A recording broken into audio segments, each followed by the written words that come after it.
So enjoy the birthday party, the beautiful cake, and enjoy the speakers. And thank you so much for being here. We always look forward to hosting you, and we will see you again the next time. Thank you.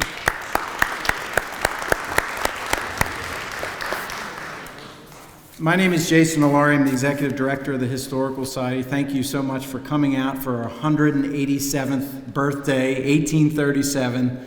This is an exciting event that we hold every year. I just have two save the dates for you, and that is February 20th, our box lunch talk. Crawford Yingling Insurance will be here, and they'll be speaking about the history of the company. And then also on the table, you will see save the date for our Civil War Symposium in partnership with the Community College and the library, and that is on September 28th. That's Civil War Regional Impacts of the War in our area. By a show of hands, how many folks from Lehigh are currently working at the company or have worked at the company in the past? Can we have hands raised? Yep. Can we have a round of applause for you? For the sake of time, I'm going to introduce all of our speakers at once, and then we can get started. Vince Campanella. Vince has work experience in all aspects of internal and external corporate marketing, advertising, and public relations spanning more than 48 years. He began his career as Director of Sports Information at George Mason University in Fairfax, Virginia. He then served for 2 years as a professional staff member at the U.S. House of Representatives Subcommittee on Consumer Affairs and Coinage. After leaving the government, Vince joined the Commercial Credit Company as an advertising manager for the Controlled Data Business Centers and subsequently became the advertising manager of insurance services. Vince joined the American Bus Association in 1985 as Director of Information and Communications, where he promoted and directed special events, handled media relations, and served as the industry's designated spokesperson. In addition, he served as publisher of the American Bus Association's magazine, Destinations. Prior to founding Campanella and Associates in 1988, Vince was a vice president group supervisor for a regional public relations agency.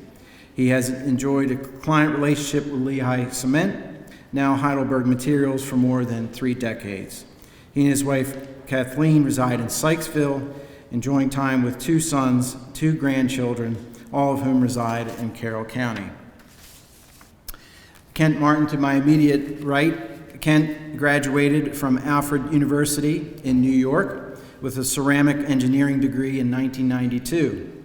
Immediately started in the cement industry working for Fuller, FLS Company, as a commissioning and process design engineer. In 1999, Kent signed on with Lehigh, working in the operational support group out of Allentown and doing an international assignment in Heidelberg, Germany with family in tow. He left Germany in 2004 to become a plant manager of Lehigh's plant in Leeds, Alabama. In 2006, he arrived at Lehigh's flagship plant in Carroll County as plant manager of the Union Bridge facility.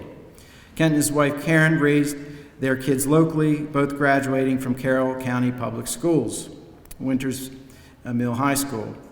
Madison graduated from James Madison University and works in Charlotte, North Carolina for Crew Partners as a staffing manager. Nathan is a senior at the University of Maryland, getting a dual degree in computer science and mechanical engineering. Nathan has accepted a job at T. Rowe Price as a software engineer starting this summer with stay in Maryland. His wife Karen taught health and physical education in Carroll County schools from 2013 to 2023. And the current plant manager, Paul Rogers. Paul took over as plant manager of the Heidelberg Materials plant in Union Bridge this past July. He is a 32-year-old, sorry. You probably like that, right? He is a 32-year industry veteran who has managed plants around the globe. Paul is originally from Syracuse, New York, and a graduate of Clarkson University in New York. He most recently served as plant manager of Devil's Slide cement plant owned by Holcomb near Salt Lake City, Utah. Paul resides in Westminster with his wife, Nicole. And can we have a round of applause for all the representatives of Lehigh here today? And with that, Vince, I'm going to pass it over to you. I guess I didn't. They give you the instructions. It is now. It is now. Test. Okay, we're live.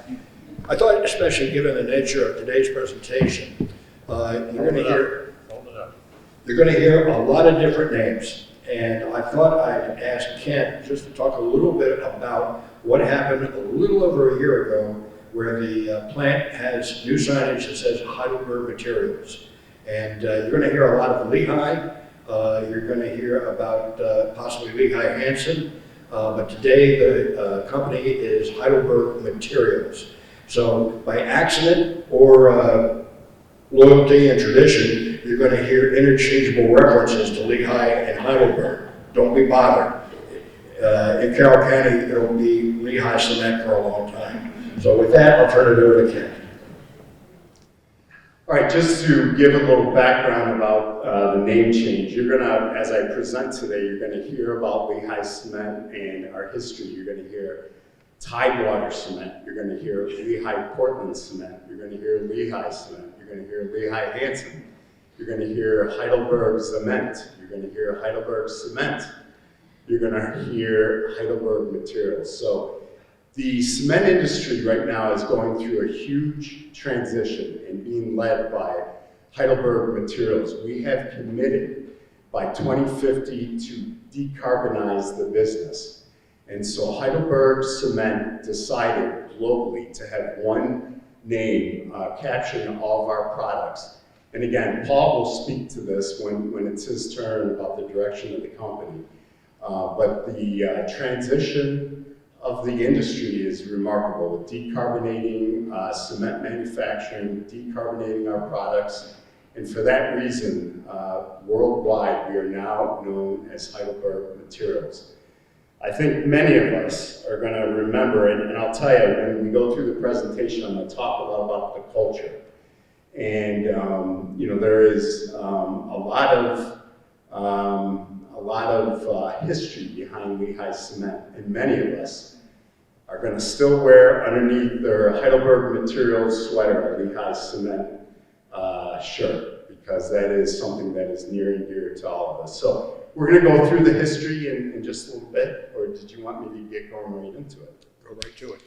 All right, so I was asked by Vince and Lynn Wheeler to do a 113-year history of cement manufacturing in the Union Bridge area. And I'll tell you, when I first was offered that, I was like, oh boy, how am I going to do this? And I'm going to make a shout out to Robin Kirby and to Vince and to Lynn Wheeler with the help on the presentation, collecting all the historical pictures digitally and all that kind of stuff. So Robin, wherever you are, thank you very much. Robin, thank you. So when you know, I dove into this, I'll tell you what, I found this to be a very, very interesting exercise, and one that I wish that I'd done when I first arrived to the plant 18 years ago. And I want to explain why that is. The Union Bridge plant that is located right in our backyard isn't just a cement plant. It is truly a world-class organization. Yeah, the mechanical, the process design, the equipment is world-class, but that's not what drives the performance of the plant. The performance of the plant is driven by the excellence, the operational excellence, the diligence, the commitment, and just the overall culture that exists at Union Bridge. And I'm kind of an organizational nerd, and I love diving into organizational structure and learning what drives it. And I see a lot of the retirees here. And whenever I would address the retirees, I would always say, thank you. Thank you for bringing the culture that you brought to our plant, which continues through this day. It is truly remarkable. So as I studied the history, I kept asking questions. How did this culture evolve at the site in Union Bridge? And when I say the culture, these are the questions I kept asking myself. A world-class engagement, ownership, professionalism, and teamwork of the organization. I've been around the world working at cement plants overseas, in Europe, Southeast Asia, China, throughout North America. And I would put the Union Bridge team up against any that I've seen in the world. It is truly a world-class organization. Also the family environment in the workplace. It is, I think maybe it has something to do also with Carroll County, this area of Carroll County. We are so fortunate to have brought up a family here in Carroll County, and it's just a remarkable place. A facility that has historically been targeted for investment. As we go through the history, you're going to see that the Union Bridge plant was targeted for investments every couple generations, and that is so important to assure the longevity of the operations. And that doesn't happen by mistake. That happens because the plant has demonstrated world-class performance. And so that investment comes pretty easy for the CEOs saying, all right, we're going to spend this money at Union Bridge.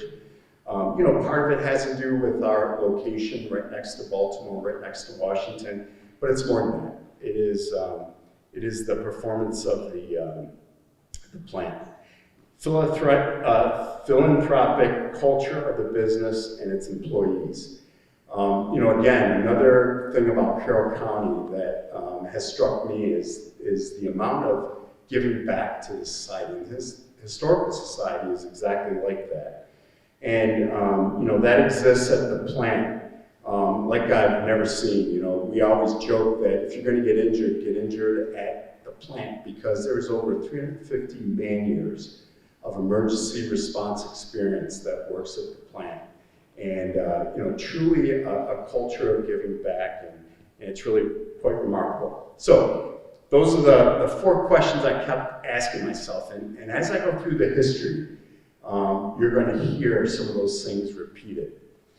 So just the first slide, just a couple of key dates. The first cement was manufactured in 1911. We were known as Tidewater Cement when cement was first manufactured. I did find in the record that some other products were produced prior to 1911, some lime products. And lime is a little bit easier to manufacture, and I imagine that's why that was so. But that was done in about 1910 or so. 1925, Lehigh Cement purchased Tidewater Cement Company. And there's a very interesting history there, and I'm going to get into the details of many of these things as I work through the presentation. Plant modernizations, I already mentioned this. What is key for a cement plant is assuring that you're always modernizing, investing the money to make the plant as productive, as cost-effective as possible. And that plant that we have in Union Bridge is the most profitable plant that Heidelberg Materials owns in North America, and one of the most profitable plants Heidelberg Materials owns anywhere in the world. It is really a unique plant. So there's been numerous major investments. I'm going to go through each one of those as we go through the history. 2018 is one that I was heavily involved with, but the plant modernization in 2001 that Mr. Roush did an incredible job and got the money and had the proper investments targeted to really set the plant up for huge success.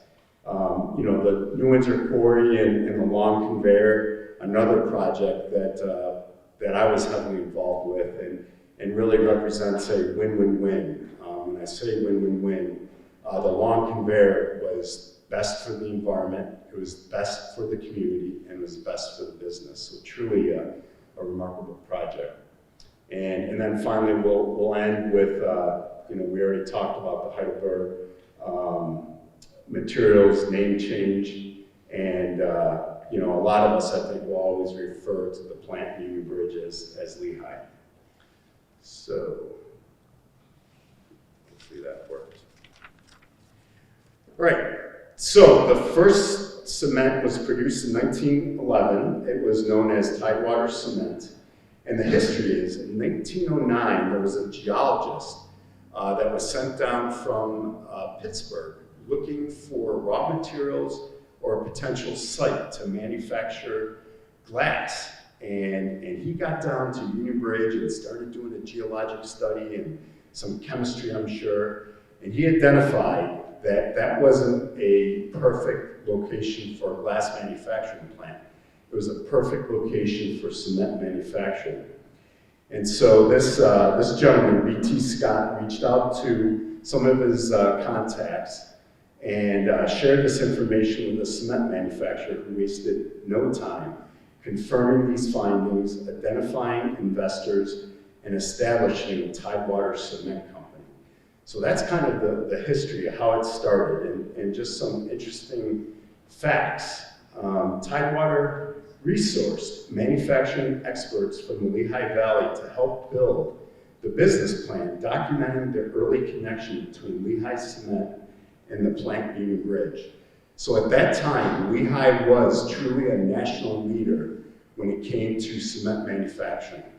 And Tidewater Cement Company, the investors that were put together to build this plant in 1911, actually it started in 1909, they resourced this expertise up from the Lehigh Valley and utilized this expertise and knowledge. So, you know, Lehigh Cement goes back, even though Lehigh Cement purchased the facility, Tidewater Cement Company, in 1925, there is a relationship that goes back to the very, very beginning, which I thought was very interesting. As I mentioned, historical record does show that lime was manufactured at the site prior to cement manufacturing in 1911. And I can imagine, and this is maybe a little bit of a black eye, but I'm going to mention it. I can imagine back in 1911, we weren't the nicest neighbor back in 1911. And I've seen some photographs of that time with quite a bit of dust billowing out of the manufacturing facility. And there was a college that was located in Union Bridge. Blue Ridge College was the name of the college. And soon after the cement plant started up, the college decided that the two couldn't coexist together, so they relocated to New Windsor and took over what at that time was New Windsor College. And so that's just some interesting history. And many of the main offices were housed in the old college buildings that Tidewater Cement executives first used. So I'm going to share maybe some of the good, but I'm going to be sharing a lot of the good and maybe just a little bit of the bad, and that's just a little bit of the bad. All right, so here, this picture on your left is a guy named John Tenner. John Tenner was one of the first presidents of Tidewater Cement Company, and John Tenner was an interesting guy. He was a former governor of Pennsylvania, and he was a very close friend of General Harry Trexler. Harry Trexler was one of the original founding members and the key investor in Lehigh Cement, which started in 1897. So John Tenner and Harry Trexler were good friends, and I'm sure that that's how that relationship started back when Tidewater Cement Company was first started. John Tenner was an Irish-born American immigrant. He was a politician. He was also a professional baseball player. John Tenner made his major league debut in 1885 and played outfield and pitcher for the Baltimore Orioles. I thought that was super interesting. Mr. Tenner also served in the U.S. Congress, and because he was a former professional baseball player, he is the original organizer of the Congressional Baseball Game, which is still continued to be played today. It is a baseball game that's played between the Republicans and the Democrats. And John Tenner, if you investigate it on the internet, he is the original organizer of that baseball game. So the story is that John Tenner was one of the first presidents of Tidewater Cement Company, and the picture on the right is what the facility looked like back in the very early days of Tidewater Cement. So here's another picture. It is at that time the largest cement shipped by rail car at the time. It was 55 metric tons per day. And at that time, the rail cars were shipped out with packaged product. Now, we still produce packaged product at the Union Bridge plant, but it's a small piece of our volume. Maybe 3% of our volume is done as packaged product. For Union Bridge, the bulk of our volume is sent out in bulk. And so at that time, and this was in 1925, just before Lehigh, Portland Cement purchased Tidewater Cement Company. 55 metric tons was the largest cement rail car shipped out by the Tidewater Cement Company. Today, we send out in bulk cement tankers. We still send out about 50% of our volume by rail cars. And we are targeting somewhere around 105 to 110 metric tons per rail car. So about double the capacity that was sent out at that time. So by the end of 1925, Lehigh, and this is going to go into a little of the history of Lehigh Cement, up in Lehigh Valley before Tidewater Cement became a part of Lehigh Cement. Lehigh had constructed or purchased 20 plants located in 10 different states. Lehigh had a leadership position in North America at this time. An advertisement from the period described the company's remarkable growth over 25 years. The story of a business success is of special interest when it has contributed to the development of an industry of national importance, such as the story of the growth of Lehigh Portland Cement Company from the smallest to the largest organization in the industry. So in 1925, when Lehigh purchased Tidewater Cement Company, they were already the largest cement manufacturer in the United States. And over time, that's kind of floating back and forth. Heidelberg Materials in North America is not quite the largest in North America, but we're number 2 or number 3. I don't know, Paul, if you know, it's somewhere around there.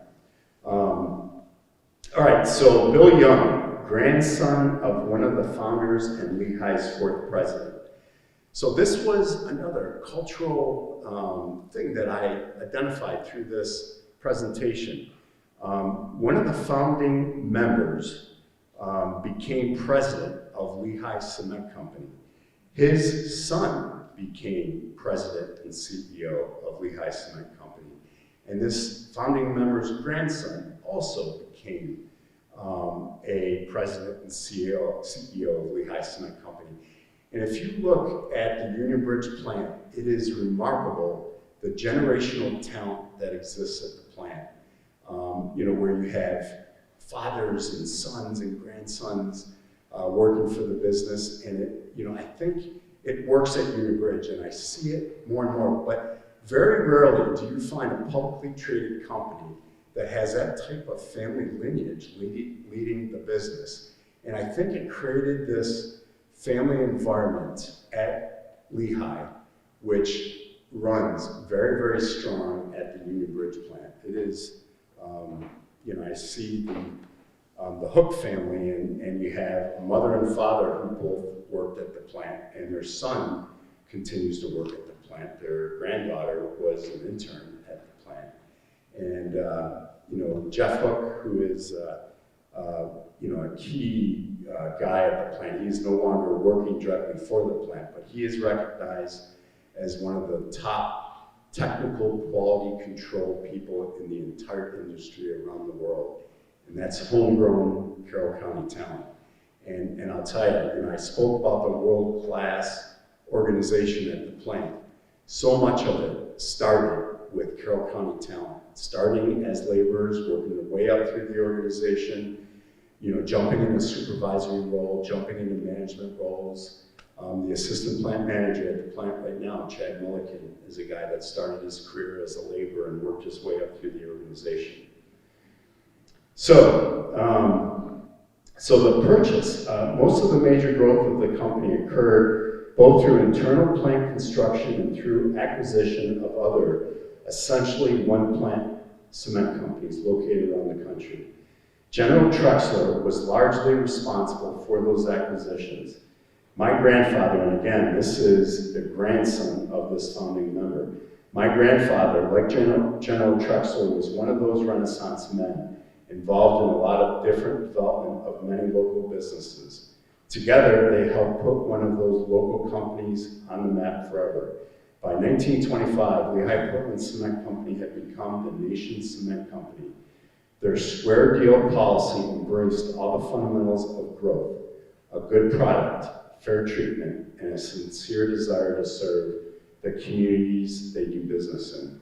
And I want to repeat that last piece because I think it talks a lot about the culture that exists at the Union Bridge plant, a sincere desire to serve the communities they do business in.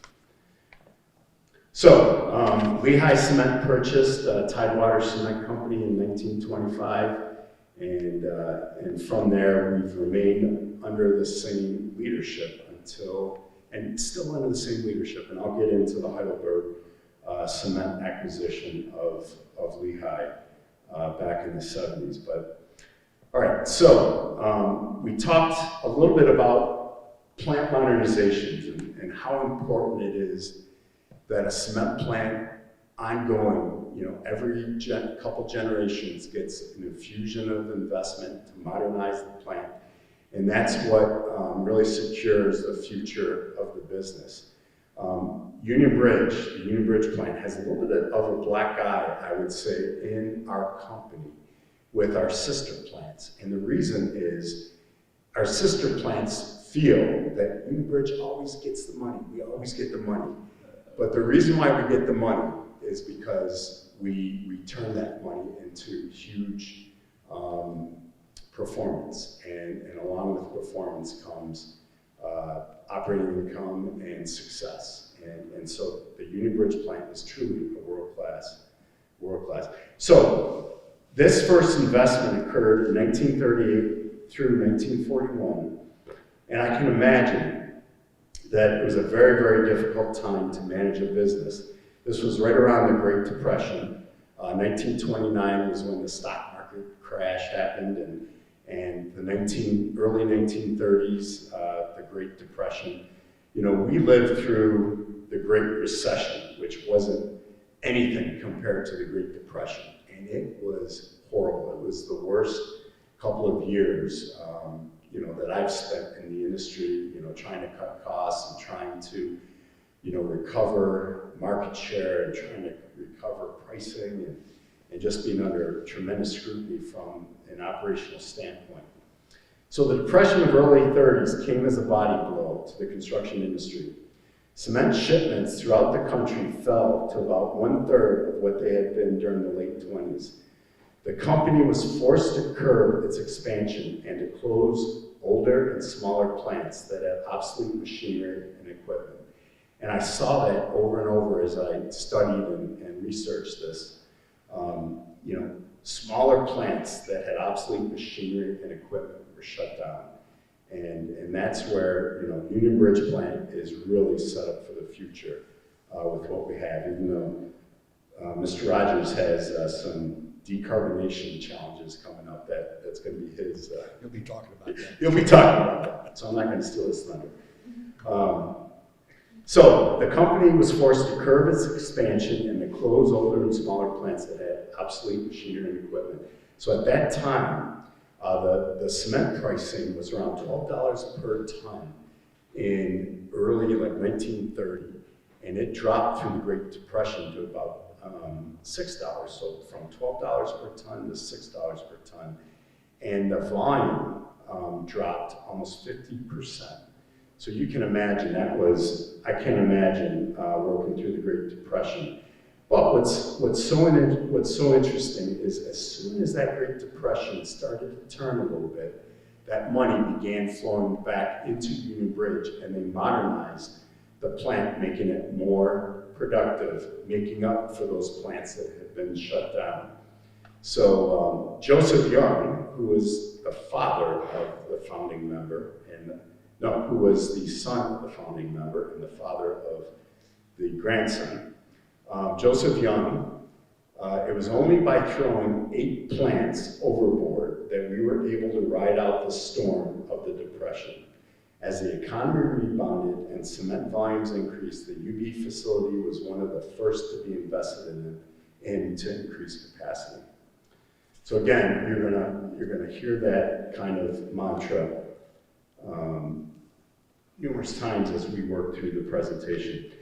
So, 1957, and many of the retirees that worked at the plant for a long, long time and left right around the plant modernization. There was a big buyout in 2001 when Mr. Rausch's plant modernization was started up.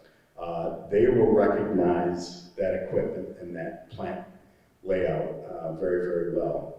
Even though there's an additional kiln that was installed in 1971. But in 1955, because the demand for cement in the Baltimore and Washington areas was far greater than the available supply, Lehigh undertook a full-scale replacement of its Union Bridge plant.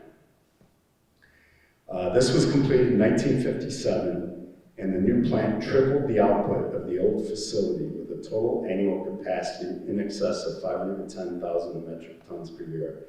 And just to put that in perspective, the existing cement production volume is somewhere around 2.6 to 2.7 million tons per year. So at that time, in 1957, about 20% of today's capacity at Union Bridge. And Lehigh's North American cement capacity was about 5.27 million tons, or about a third of today's capacity of Heidelberg Materials capacity throughout North America. So these are just a couple construction pictures of the modernization in 1957. And is there anybody here that was there in 1957? Were you there in 1957 by any chance? Not there in 1957. Close though, I bet you. I retired in 1989. But you arrived to the plant at what time? When did you start at the plant? 1947. So you were there in 1957. Well, So that construction, I've been 42 years. that construction was something that you would have seen with your own eyes, and that was the 3 long dry kilns, and some of that equipment remains in operation today. The 32 silos, which anybody that works at the plant knows that we continue to ship bulk truck and also rail cars out of the 32 silos, and the clinker crane hall is still in use today. So, that modernization project remained in operation until the 2001 modernization took place. So, let's see here, I've got, 1972 through the 1990s. In 1971, I think it was, a new 4th kiln was added, increasing the volume up to 850,000 metric tons per day. And, there was also the tire firing system that was started up in the 90s, which was a huge success. With the plant modernization, a preheater pre-calciner kiln, which is what we operate at the plant right now, doesn't burn too efficiently whole car tires and truck tires, but the old kilns could burn that fuel very efficiently, and Mr. Rausch and the plant team brought that on to success at that time. And I have up here, not a whole lot of equipment, new equipment upgrades, but organizationally, big changes at that time. And there was some very interesting background that I heard during that time. In the late 1960s into the 1970s, money became tighter and interest rates higher. Kind of reminds me of today's situation, but this had a major impact to construction activity in the housing industry. Cement sales and associated businesses saw a significant downturn. With the business climate difficult, causing volume softness, Lehigh began closing old and obsolete plants. There you go, hearing that again. It's so important to keep that, the modernizations going. To replace capacity lost by plant closures, an additional kiln line was added to the Union Bridge plant, increasing the capacity up to 850,000 metric tons per year. The closing of one plant and the expansion of another was part of Lehigh's ongoing program to concentrate production to fewer, larger, and more cost-effective locations. And now, this is what I found to be very interesting in the history. In contrast to the 1950s, when cement companies were favorites on the New York Stock Exchange, the middle 1970s were exactly the opposite. Investors wanted glamour. They had become enamored with technology stocks, and merger mania was rampant in the market. The cement industry was without glamour. The stock price of Lehigh reflected such, and by the mid-1970s, Lehigh and all assets could have been purchased for less than $60 million, which blows my mind. Middle 1970s was a time when aggressive groups of investors were forming consortiums to buy up all stock of an underpriced victim and then break up the assets fit the victim's, Lehigh fit the victim's role exactly. The situation was a constant concern for Lehigh management during this time, and Lehigh's board welcomed an acquisition from a partner from the cement industry that would provide security for Lehigh employees. Heidelberg Cement purchased Lehigh for $85 million in 1977. So that is when we became a part of the Heidelberg Cement Group in 1977. You know, there was a lot of stuff going on in the stock market. Lehigh's cement or stock price really was dropping significantly, and it was a huge concern for the business leaders that we may have been purchased by a group that would just break apart the pieces and sell off, you know, to who knows whom. And Lehigh leadership at that time, which happened to be the grandson of the founding member, you know, really wanted to make absolutely sure, and I have highlighted up there, Lehigh management during this time and Lehigh's board welcomed an acquisition from a partner from the cement industry that would provide security for Lehigh employees and push a vision for making Lehigh Cement the most efficient cement manufacturer in the United States. And, you know, I think kind of that feeling of caring, you know, of the business towards its employees continues, even though we've been sold to Heidelberg Materials, Heidelberg Cement. You know, it was a great merger, I would say, with Heidelberg Materials. And I just put up a couple slides here to show the success of this merger. Lehigh was the first major acquisition outside of Europe for Heidelberg Cement, and it was hugely successful for Heidelberg Cement. And you know, after the Lehigh acquisition, Heidelberg Materials really started expanding all over the world. And truly, Heidelberg Materials, Heidelberg Cement is a world leader when it comes to cement manufacturing, aggregates, and ready-mix concrete throughout the world. After the acquisition of Lehigh by Heidelberg, the following Christmas communication was made to staff by the chief executive at that time. When the possibility of such a union was first discussed with me, I had only three objectives in mind. First, that Lehigh should continue to be operated as a viable and strong cement company. Thought that was a very interesting, and that's, you know, Lehigh, Allentown area was that corporate headquarters for Lehigh for many generations after Heidelberg purchased Lehigh until the merger with Hanson, and that's when the corporate headquarters moved from Allentown to the Dallas area. Second, that the present personnel should remain intact. I thought that was interesting. And third, that the company should retain its headquarters here in Allentown as long as might be practical. The marriage between Heidelberg and Lehigh has been super successful, and the growth of Heidelberg around the world was seeded by a tremendous marriage that was started in 1977 with the acquisition of Lehigh. Heidelberg Cement's commitment to Lehigh's North American business can be seen specifically at Union Bridge with our 2001 plant modernization, the modernization that really was spearheaded by Mr. Vincent and Mr. Rausch, super successful investment.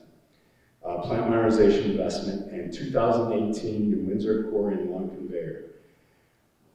$1 billion investment securing the long-term viability of our plant in Union Bridge. The Union Bridge business has been the greatest benefactor of investment, but the growth throughout North America with Heidelberg Cement as our parent company has been tremendous. And I'm just going to quickly go through these just to show, we are a leading manufacturer in North America now, not only in cement, but also in aggregates and concrete, and also asphalt and recycling. So, I would say the merger with Heidelberg Cement is super successful for the business. We continue to get the investments needed to keep us at the cutting edge of technology and assuring the long-term viability of the cement manufacturer. So 2001 Union Bridge modernization, again, this was a project. And one thing I wanted to take the opportunity, there's been, since the late 80s, there's been a couple plant managers, Dave Rausch, Peter Lucas, and myself. And, the success of the business, getting this money to flow into the plant, the success of getting those investments permitted and successfully constructed, and there's kind of a common theme in there. A bunch of different plant managers, which that's kind of a lot of our responsibility is to assure that we're getting the funding needed to keep the plant as modern as possible. But the common theme there is Mr. Vince Campanella. So Vince, thank you for all those contributions that you have made, starting back with Mr. Rausch and the original permitting of the New Windsor Quarry, even though you only permitted 66 acres and you left the entire quarry footprint to be permitted by you much later. Yeah. Modern mining techniques came into play. But exactly, and that was wonderful that we were able to develop concurrent reclamation, which is now a part of entirely the New Windsor quarry footprint. Concurrent reclamation is truly the state of the art. And as you mine, you have waste material that you can't use in cement manufacturing. So we have incorporated a concurrent reclamation strategy. We incorporated it at Union Bridge, but we permitted the entire quarry at New Windsor with concurrent reclamation. So that was also a big benefit of having the full footprint permitted back in the early 90s. All right, so just a real quick aerial photograph that kind of shows the 2001 modernization. So you can see the laydown area for the 2001 modernization. We actually have the conveyor into this area now, but this equipment here essentially is the bulk of the investment that was made in 2001, increasing the capacity, I'm going to say around just over 1 million tons to where we're at right now. And a lot of the success that we've had over the last 20 years since we've started up this plant modernization. The plant was expected to run at 5,500 tons per day. The equipment was designed for 6,500 tons per day. But I'll tell you, I bet you Mr. Rogers is under the gun if he's not showing something over 7,000 tons per day. So again, that goes back to the operational excellence of the Union Bridge team. The guys that are at the ground floor, all the way up through the organization. It truly is a world class. They've been able to squeeze the production capacity, and we've had the market. So our volumes have just really blossomed over the last 20 years at Union Bridge. This area over here is the old plant, and you can see this big pond here. That was actually where the plant quarried limestone up to 1928. That quarry was decommissioned in 1928.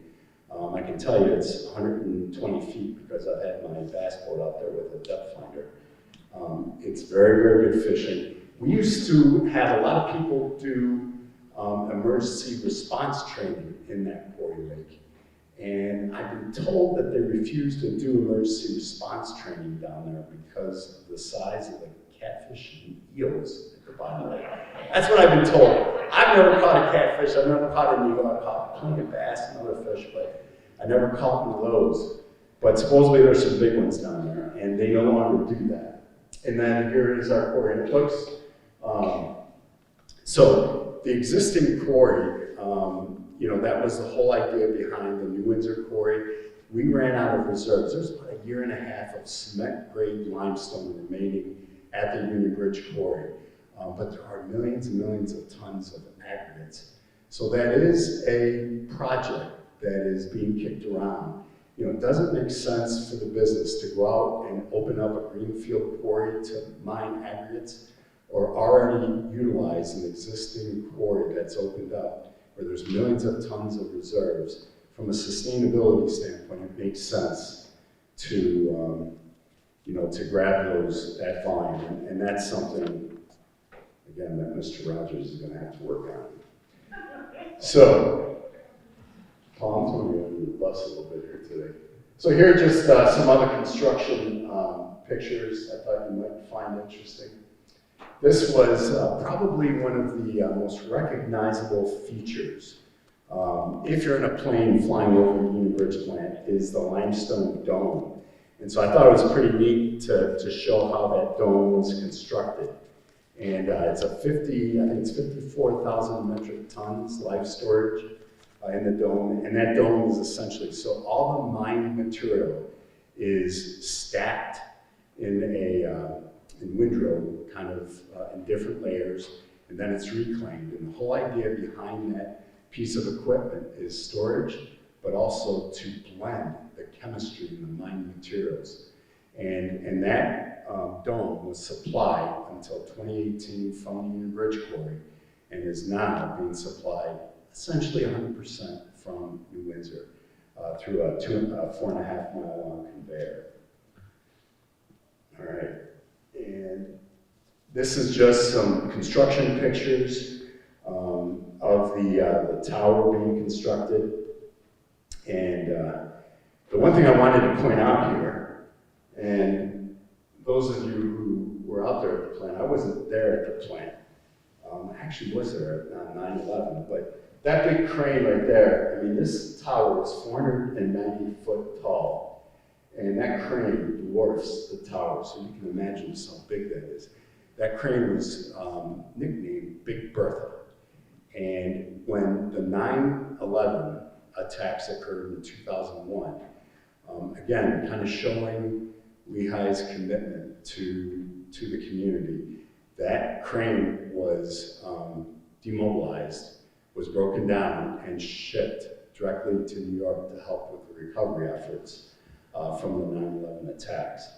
So I thought that was very interesting. I have another point here. There are plenty of kilns throughout the world that produce more than our kiln at Union Bridge. But the Union Bridge kiln has a single, what's called preheater precalciner, and it is the largest volume of any kiln in the world in a single preheater precalciner tower. Now, they had some challenges. The size of the cyclones are huge, 10 meters.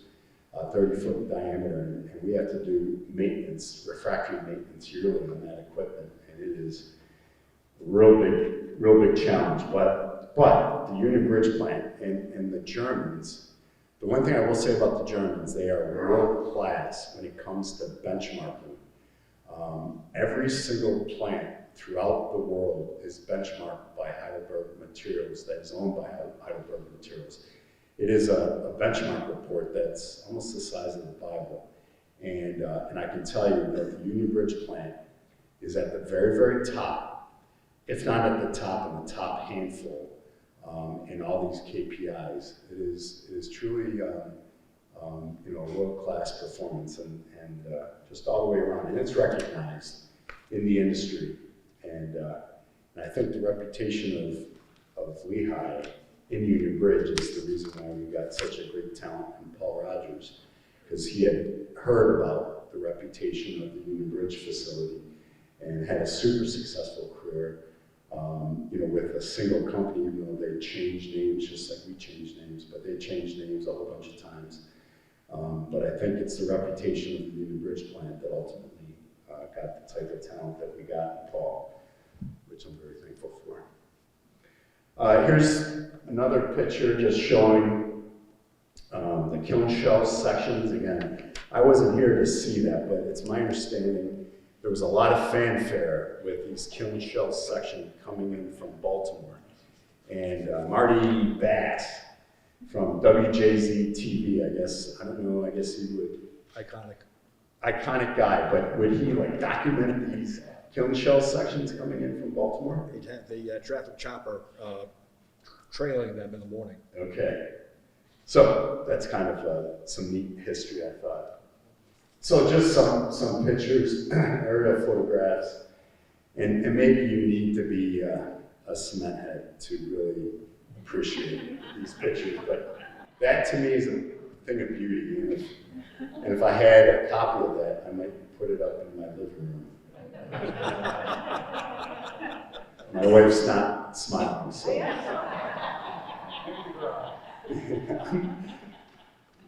That's a thing of beauty.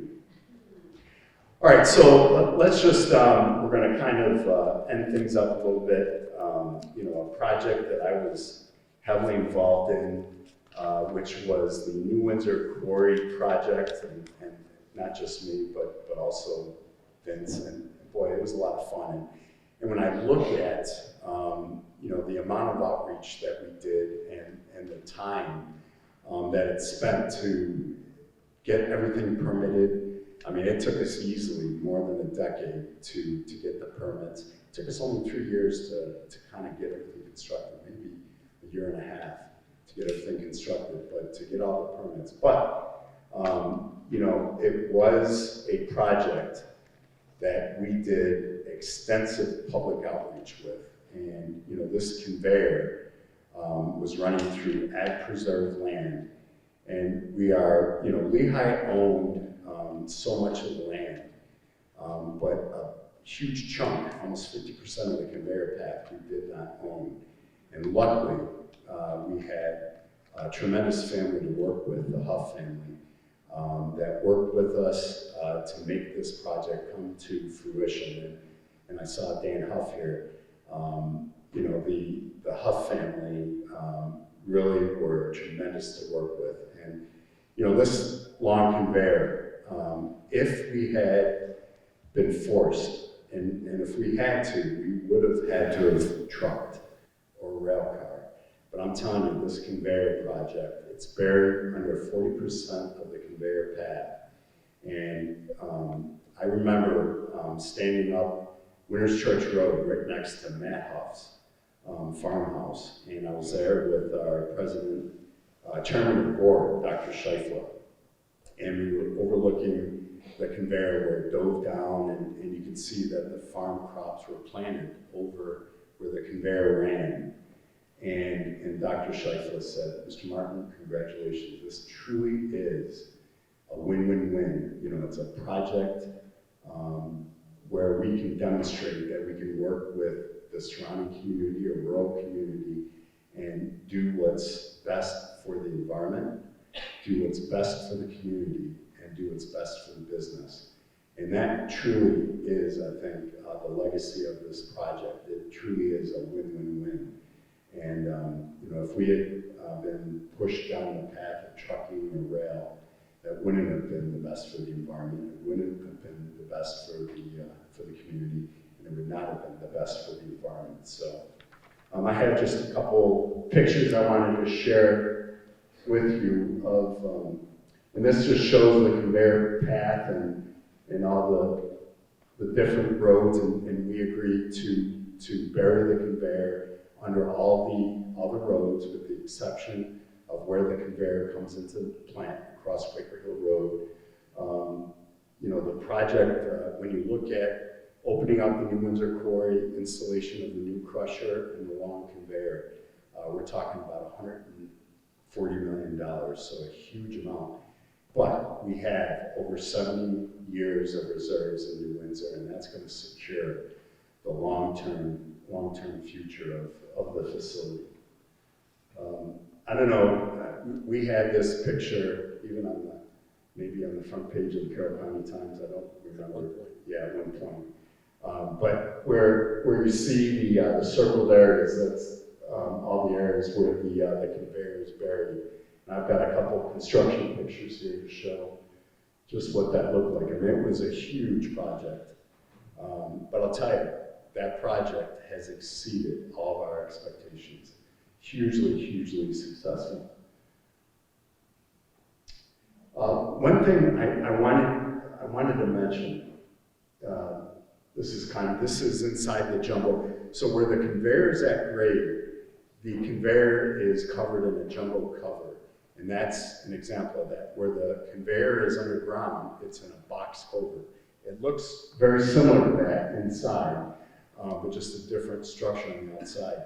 One of the things that, one of my favorite stories is the Huff family was, very engaged, and the Huff family has a long history in Carroll County. And Kathleen Huff was very involved in the color of the conveyor, the jumbo cover.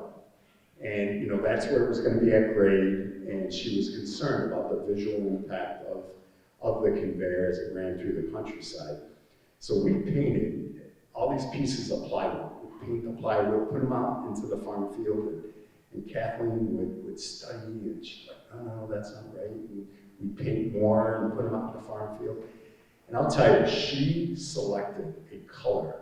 To this day, I drive by and it just blows my mind. It just blends in so wonderfully into the environment. And truly, we are a manufacturing facility, but doing those types of things, and so you can see that's a picture from the top of the tower, and the conveyor is located right here, running over before it dives down and goes under McKinstry's Mill Road.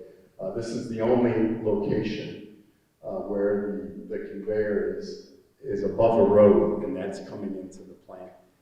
The other thing I wanted to mention here that for me was very rewarding was we partnered with CLSI, Carroll Land Services, to develop renditions of what the conveyor would look like to the community. And we would take those renditions out into the community and say, look, this is what it's going to look like. And I'll tell you, if you take those renditions and put it up to the actual conveyor, you can't tell what's fake and what's real. And that was a tremendous learning experience for me, that those types of tools exist, and they can be a huge tool to help get the buy-in of the community. And again, we had a tremendous amount of support from the community to push forward with this project. I think everybody recognized it truly was a win-win-win.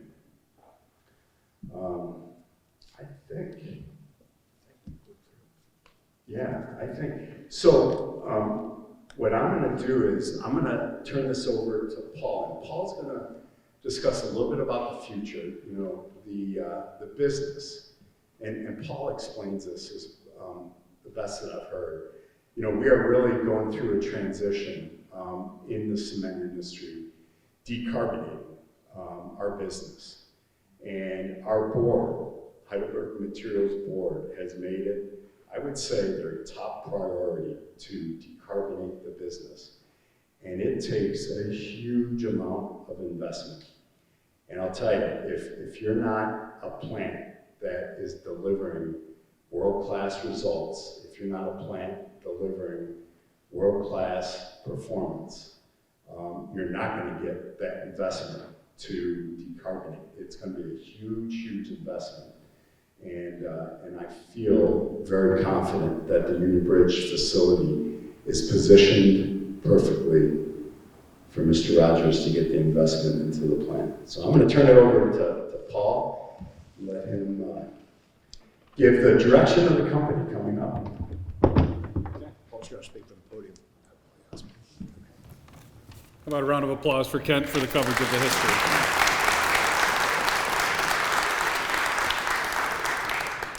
So, good afternoon. Again, thanks very much. Great opportunity for me to come up here. Sorry, my eyes, I need bifocal, but I refuse to get them. But thanks for the opportunity that this got set up to talk about Lehigh and participate in the 187th celebration of Carroll County. Again, quick introduction. My name is Paul Rogers. I've been here since July. I have lived in Maryland twice before in my life, but on the east side of Baltimore, and I can tell you I'm very happy to be on this side of Baltimore this time in my life. My wife, Nikki, is with me today. In July, or actually it was before that, we got the opportunity, we heard that the job in Union Bridge might be coming open, and as Kent said, for me, I was 32 years with another company. Another cement company. Just like Kent, I've been making cement since I came out of college. And, over the years, some opportunities have been presented to me, and no. Inside the company, I took every opportunity that was given to me. Lived in 4 different countries, 6 different states. Always took an opportunity to do something different. But when Union Bridge came open, we talked it over and we said, yeah, that's one we got to really think hard about. And it is because of the reputation of the plant, and it is because of the location. We were living in Utah, and our children are in New Jersey, essentially New York City, and Cleveland. We have aging parents in upstate New York. All of my brothers and sisters are in upstate New York. All my wife's are in upstate New York, with the exception of one black sheep in California that we don't talk about. So we chose to come to Union Bridge, and I have to say it was a great decision, and that is because of the people that are here. As Kent said, the plant is a bucket of equipment, but the people make the plant. So I really want to thank Kent for what I've been brought into. It's a great plant. I think the presentation on the history has been really good, and the tremendous impact that he's had on the plant, our employees, and his contributions to the community over the years has been fantastic. So again, thank you very, very much for all of that, Kent. Also, thank you to the Carroll County Historical Society, or Historical Society of Carroll County. 85 years, I did a little bit of research myself. 85 years of preservation and education about the history. I really appreciate that you considered today to let Lehigh be part of this. So, Kent and Vince both talked about the name change to Heidelberg Materials. It's actually easy for me because I came from a competitor. So I came to a new company, but I do understand and recognize the very important element of the Lehigh name in Carroll County, and I will defend that and manage that as best I can over the years to come. As Kent said, the change is to try to bring all of our company under one umbrella and to embody the values and the goals of one company around the world. But what's most interesting to me about that, because that all sounds good, it's really hard to do. My senior leadership might not like me saying that, but it's going to be really hard to do to have the same culture around the world. But the key for me is that the Union Bridge culture, the Carroll County culture, is what's going to get exported to other areas of our business. That is a testimony to certainly all of the employees and retirees that are in the room, but it's also a testament to everybody who lives in Carroll County. What we find here is a work ethic, an integrity, and a care for one another and a care for the business that you just don't see everywhere else. You see it in other places, but not everywhere else. It is very special and very unique, as Kent said. So I'm really happy to be a part of it, and to be, as Kent said it, he's essentially saddled me with leading the plan into the future. But I take it as a very great honor and privilege to try to shepherd this plant to this next time. It really is an exciting time. The cement industry is undergoing a tremendous change with regard to sustainability and this decarbonization issues. For those of you who've heard me talk before, I'm going to apologize in advance for the next part of it because I just want to place cement for you in a little bit of context. So cement is kind of a hidden, in some respects, and I think largely misunderstood part of our world. But it is a very vital ingredient to everything that we do.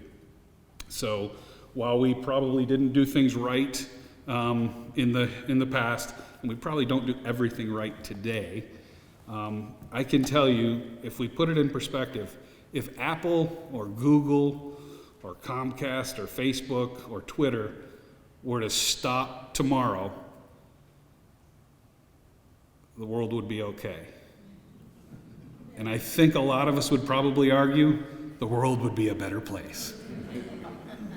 If the cement and concrete manufacturers in this world stop, for whatever reason, we will immediately and ever rapidly, we will start to revert to literally the Stone Age. The cement industry is, again, quite literally the foundation of every school, hospital, home, church, and any other business in the world has cement as part of what makes it so. The roads, the dams, the bridges, everything has cement and concrete in it. Concrete is the second most used material on the face of the earth after water. Think about that. We use concrete more than any other material except water. That's crazy. So the Union Bridge facility is critical to everything that we're doing in this region and everything that we're doing. So it would be very easily for me, and I hope you're not thinking that I'm going to say, screw it, we're going to do it the way we want to do it, and you can't do anything about it because you need us. That's not the way we look at things. That's not the way Heidelberg Materials looks at it. It's not the way Lehigh has looked at it for years. And it's not the way that any of us would want to do that, because we want to be a good part of the community. And then I think about being a good part of the community. Well, guess what? We are the community. When I was preparing for this, you get thinking about, we have 160 some employees at the plant. There's another 60 to 80 truck drivers that come into our plant every day. There's another 30 to 50, and in this past month, 150 contractors who come into our plant on it every day. So that's a lot of people. We work here, we live here, our kids are educated and grow up here, as Kent talked about his own family. So we are the community, so we're gonna do things right, not because it's the right business decision or it's the right, or it's even morally the right thing. We're gonna do it because if we screw up, we're screwing up our own backyard. This is who we are. So part of what we do and part of what I will do as part of the Heidelberg Materials Union Bridge facility, we honor the legacies of the past leadership, the young Kent Martin, Dave Roush, all the other plant managers, all the other leadership that have gone through there. But the multi-generational families, the Eilers, the Keeneys, the Kiefers, the Hooks. I'm obviously, I don't know all those families. Don Oliver here, who has trained, I think, every leader in the plant except me now that is in the plant today, was trained by the man right back here. When you ask, all right, who taught you what's the right things to do? It's that guy. And that's what they'll all say. So we honor that legacy and we cherish it and we treat it, and we'll continue to do that. Some ways we do that: safety. Safety is without a doubt the most important thing that we do every day. There's not a pound of cement or an ounce of cement or a grain of cement that is worth any one of our employees getting hurt. So and I'm sure, well, I shouldn't say I'm sure, I bet it wasn't always that way. But it now is the way that we do that. You see everybody with PPE. And we do things even over and above what the law says we have to do it, so that we change the way our contractors and our truck drivers behave even when they're not at our plant. We want them to be safe at home. We want them to be safe when they're driving by you on the road, all that. Environmentally, we've done an enormous amount of things over the years to reduce the amount of dust that comes from the plant. That's the most visible thing for sure. And without a doubt, I know exactly what Kent's saying. There's probably buildings that have been houses caked in cement at times. We've even probably in the last 20 years, we've probably spit out some dust from a malfunction at some point in time and had to wash some cars or things like that because, you know, issues like that can happen.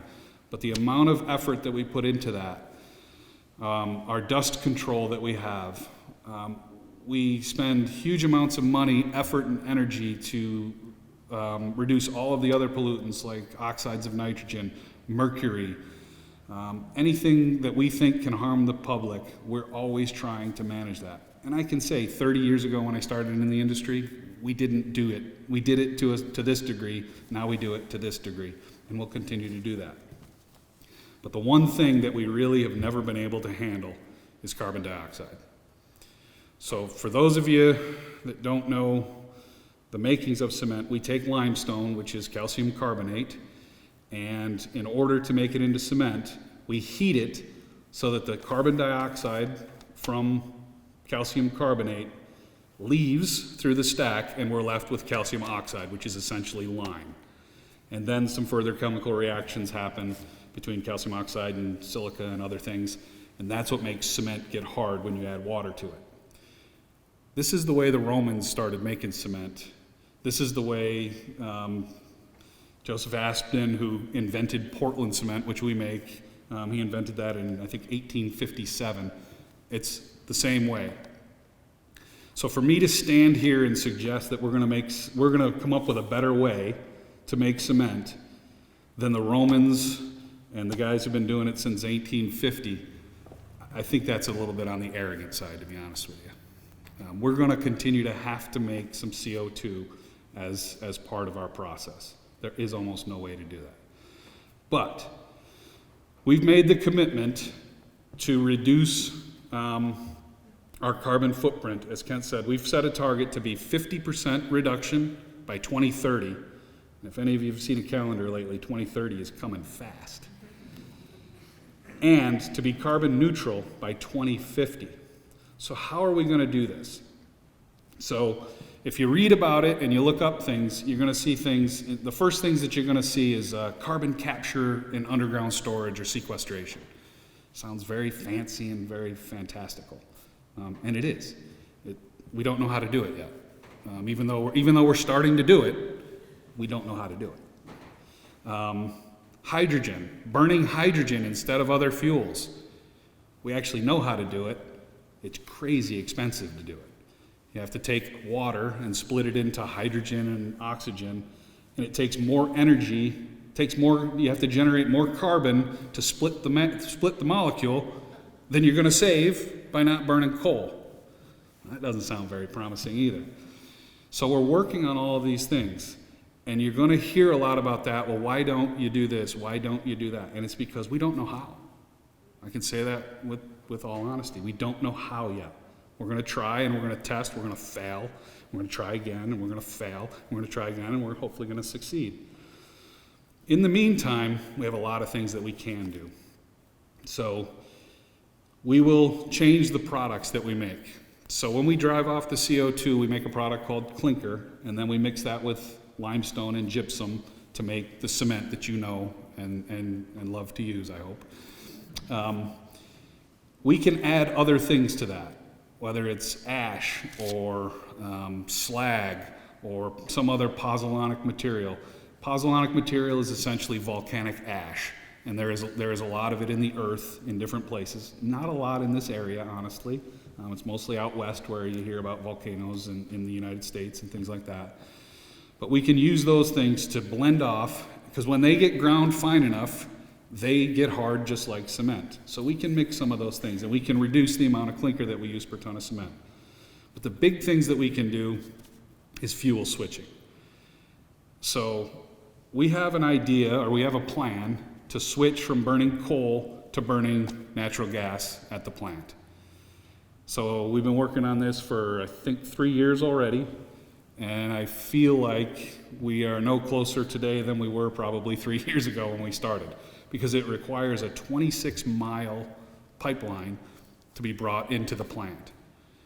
Incredible. Now, it would be underground, wouldn't cause any big problems, but if you wanted to run a string 26 miles, it'd be a challenge. Now try to do it with a pipe that's carrying natural gas. But that's the kind of thing that we can do it immediately, and it is guaranteed success for carbon dioxide reduction. We can reduce 385,000 tons per year of carbon dioxide. So that number probably means absolutely nothing to you, because it means nothing to me. That's the equivalent of 107,000 cars on the road. So it would be like removing 107,000 cars. That's more than 5% of the cars that are on the road in the state of Maryland. We could eliminate that amount of pollution with tried and true technology. And I believe very, very strongly this is what we have to do. We will do that step, and what that'll do is help us to get to the next step. That'll get us to the next step and the next step. We have other alternate fuels, biosolids, things like that. Tires may be an option. It was very successful here in the 90s. With the technology change, we couldn't do it. Well, maybe we can come up with ways to burn tires again in the future. And again, keep those tires out of the landfills. Today, those tires are being buried in the ground, most of them, and they're going to cause a problem sooner or later. So we'll be looking at all those sorts of things. Other raw materials, we'll be doing sorts of things like that. So we have a huge portfolio of things that we're going to try.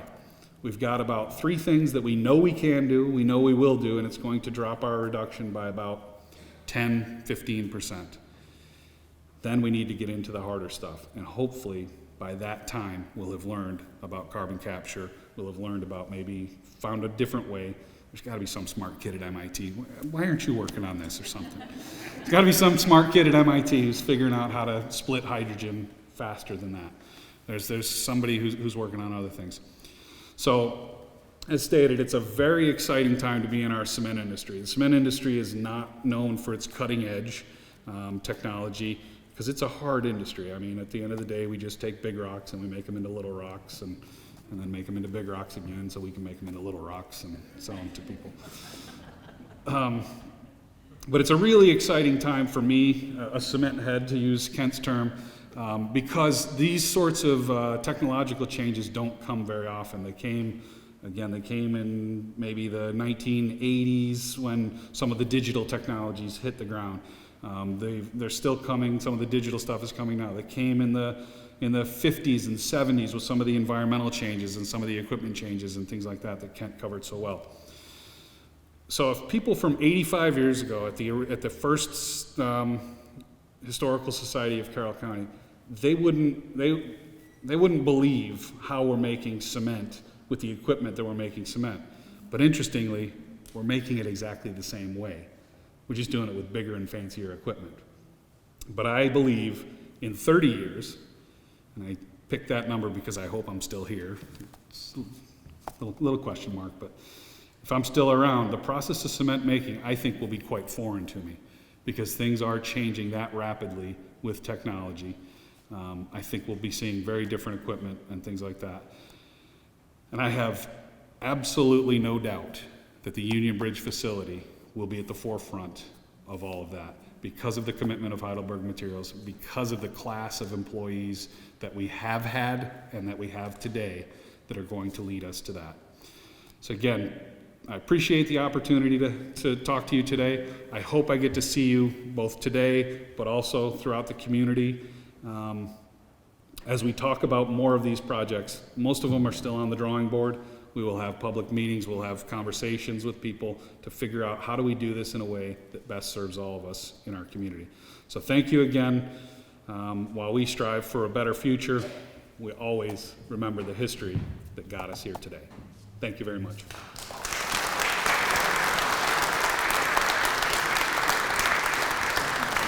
And Jason's right here.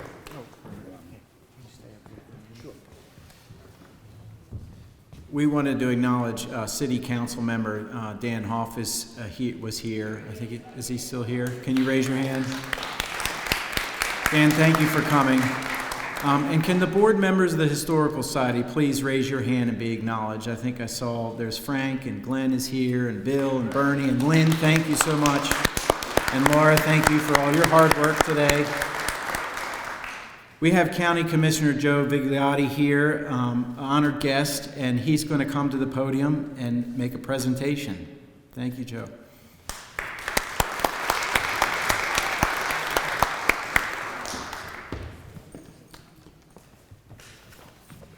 Well, good afternoon, ladies and gentlemen. Thank you very much for the invitation to be here today.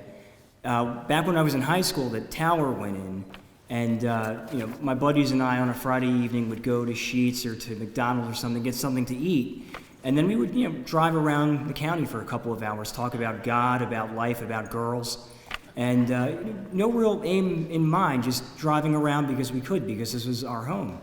And one particular night, we're south of Tawnytown, that's where I live, and we happen to see this big glow on the horizon of the sky. And we can't figure out, what is this? What is this thing? Everybody had been talking about the tower, but it didn't register to us until we got close to this big glow, that this was the tower from Lehigh. And it has become, for us growing up in the 2000s and beyond, it's become a landmark for us in the county, just as this company has become a landmark for who we are as a people. So this afternoon, I have two proclamations to deliver. The first is for Lehigh Cement's 99th anniversary. Whereas Tidewater Cement began operating in Union Bridge in 1909 and brought a large workforce to Union Bridge, and Lehigh Cement purchased the Union Bridge Quarry in 1925 and has continued its operation in Union Bridge for 99 years, and Lehigh Cement is the largest employer in Union Bridge, operating 24 hours a day, 7 days a week, and producing 2 million tons of cement per year. Lehigh Cement in Union Bridge is the largest Lehigh-Hanson, a division of Heidelberg Materials operation in North America, and during its 99 years operating in Union Bridge, Lehigh innovated many things, including the installation of the state-of-the-art and now iconic kiln, dedicated in 2002, and the construction of a 5-mile conveyor system from the Union Bridge plant to a New Windsor quarry. The project required 9,600 feet of tunnels, including 7 road crossings and tunneling under 3 streams, while effectively managing wetlands impact. And Lehigh held a community workshop in New Windsor to address resident concerns regarding the conveyor system project, and the workshop was well attended, and the community appreciated the willingness and transparency of Lehigh Cement during this project. And Lehigh in Union Bridge fully transitioned to EcoCem as its primary product in 2023, which reduces the energy required to make cement and also lowers emissions. And Lehigh is a key partner in the Living Reef Action Campaign with the Coastal Conservation Association and Carroll County Public Schools Career and Tech Program. The program grew into the flagship habitat and outreach model for the state and created a habitat for millions of oysters. And year after year, Lehigh supports CCPS's Masonry program by offering an employment hub for many students, providing facility tours, donating cement for the artificial reef ball program, and supplying land to the store and the finished reef balls between scheduled drops in the Chesapeake Bay. And Lehigh Cement is a significant asset to the community. Its strong local partnerships benefit the county, Union Bridge, and all citizens of Carroll County. Now, therefore, we, the Board of Carroll County Commissioners, do recognize Lehigh Cement for its 99 years of service and offer hearty congratulations on its longevity and wish them a continuous and prosperous future. Signed, the entire Board of Carroll County Commissioners.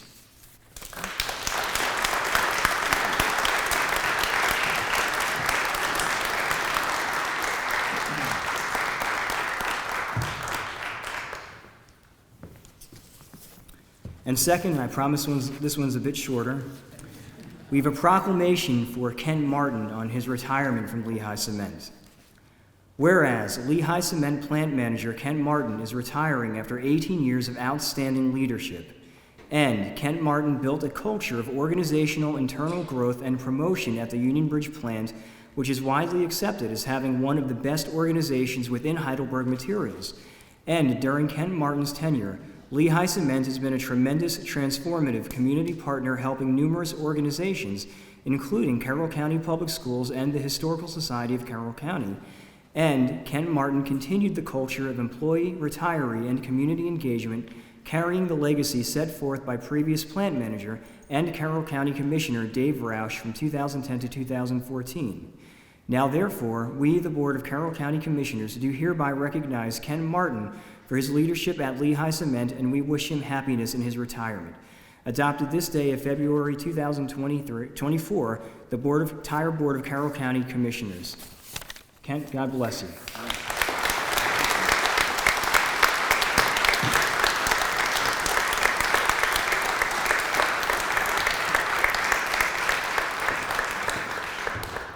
Thank you, Commissioner Bigliotti. We have Vince is going to come up and I'll have to get my spectacles on to read this, put it right up here. Kent, from the Maryland General Assembly, an official citation honoring you in recognition of your many years of service to the Lehigh Cement Company and the town of New Windsor, recognizing your contribution of building a culture of employee, retiree, and community engagement. And this is signed and authorized by Senator Justin Reedy and the entire delegation, Delegates Boucher, Rose, and Chris Thomas.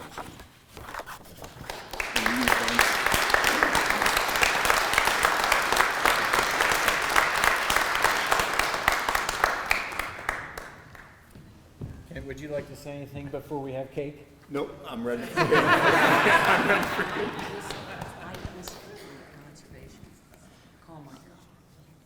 Oh, do we have comments? I think we have a couple comments. Mike Whistle is coming up from, Mike?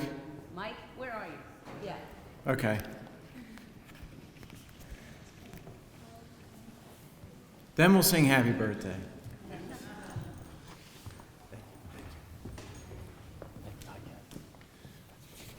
Hi, my name's Mike Whistle, and as the commissioner stated, I'm here with the Coastal Conservation Association of Maryland. He talked a little bit about the program that we created along with Lehigh and Kent's help. We're a group of recreational fishermen, so we'll talk later about the quarry thing. I can help find those catfish if you need, any help.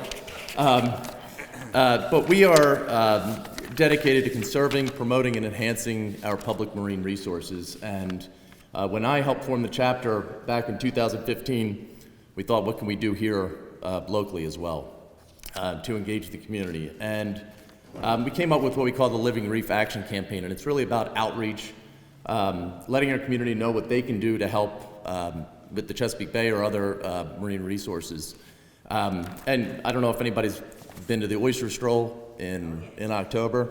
The Oyster Stroll is put on our behalf, and it's to spread that education and awareness. But starting, I don't want to forget some of the numbers here, so excuse me if I read a little bit, but we started this program in 2015 in the Carroll County Career and Tech Center, and it's also with the Carroll County Public Schools. And they're already learning about the ecological benefits of oysters and about the Chesapeake Bay. And what we did was come in and give them a STEM-based, hands-on approach to really making a difference in the bay. We come in the fourth grade to students in Carroll County, and they get to actually build artificial reef balls, oyster reefs, that are eventually deployed in the Chesapeake Bay and supply new habitat and life to the bay. So this program has now grown to over 20 local jurisdictions throughout the state and the Chesapeake watershed. Reefs are being built by various schools in various counties and communities, actually. And just this week, we actually splashed our first reef in Virginia as well, in Gwynns Island, made with Lehigh Portland cement. So Kent and Lehigh championed the program from the beginning. They provided materials and support that last year alone engaged over 2,000 students in Maryland and now Virginia. Helped produce last year alone 250 artificial reef balls. And over the last many years, CCA has made it a priority to place these reefs throughout Maryland waters. We've put Carroll County reef balls near Crisfield, Maryland, at the Janes Island Reef, at the Tillman Island Reef, Chesapeake Beach Reef, in the St. Mary's River down south where my daughter might be going to school next year, so I'm happy about that. And also more recently in the Magathy River at Noah's Reef, which is a special project being built to honor a young angler who's no longer with us. CCA has worked with many partners to place the reef structures in more accessible lakes in western Maryland as well. Blair's Valley Lake, Cunningham Falls Lake, Rocky Gap State Park's Lake Habib. They'll all have Lehigh-sponsored and student-built reef balls in them placed by DNR fisheries experts. Reef balls, like I said, have the potential to generate millions of new oysters in the Chesapeake Bay. They also provide habitat for crabs, shrimp, anemone, bait fish, the other fish that we go out and fish for, so they provide a great fishing spot. Of course, they also clean the water by grazing on algae and removing nutrients from the water column. In freshwater, they provide important structures as well, diversifying the local ecosystems and providing greater recreational value. It's impressive work. I'm very proud to say that this all stemmed literally from right here in landlocked Carroll County, which is very cool. Thanks to the vision and support of leaders like Kent and with the backing of great companies like Lehigh, and I keep calling them Lehigh, I'm sorry, I can't get to the Heidelberg part. I can definitively say that the work we're doing today and is actually making a difference and changing the world literally in our backyard.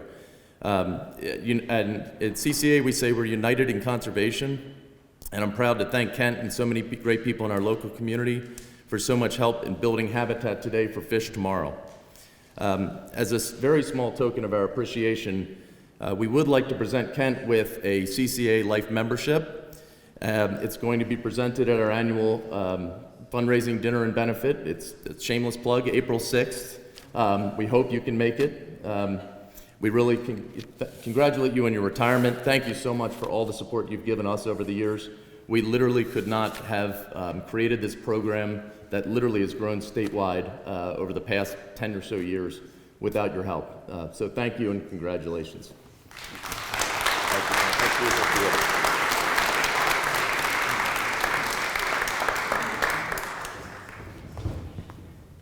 Thank you all for attending. Thank you to everyone here on the stage. And Lynn, am I missing anything else?